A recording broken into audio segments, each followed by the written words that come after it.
Hi mga boy, balak mo na bang umuwi? Maputi ka na, maganda ka na, higit sa lahat, may ipon ka na, may pampasalubong ka na ba? Ay sus, kung wala pa, huwag ka munang umuwi.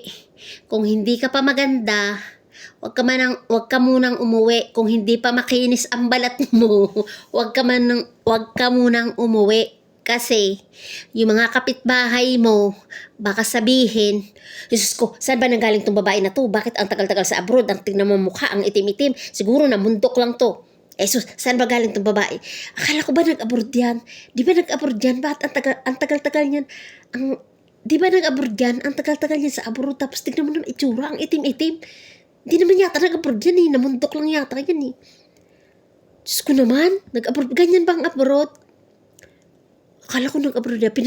Hoy Mari, pinasalubungan ka ba ni ano? Yun, yung dumating. Ni kumari natin, yung matagal sa abroad. Binigyan ka ba pasalubong? Yan, mga ganyan. Kung wala kang pasalubong, huwag ka munang umuwi.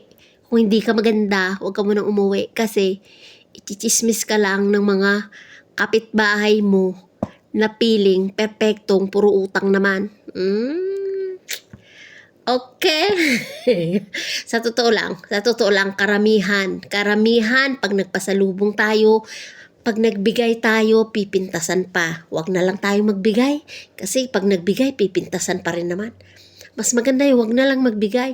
Tapos pag nagkulong ka pa sa bahay, sa totoo lang, napakaraming ganyan mga... Bakit kaya? Pero dito, halimbawa pag nasa abroad, halimbawa galing kang abroad, tapos ikaw ang bibisitahin. Bibisitahin ka nila.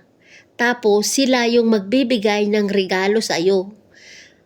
Dito sila yung magbibigay ng regalo sa iyo. Halimbawa, yung amo ko lagi yan nag-abroad.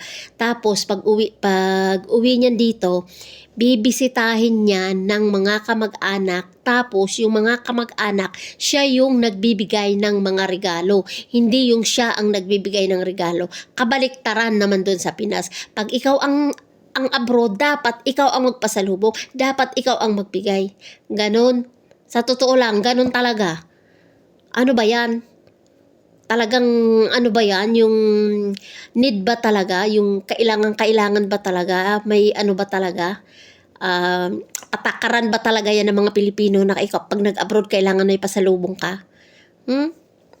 Ay nako. Alam mo mga boy,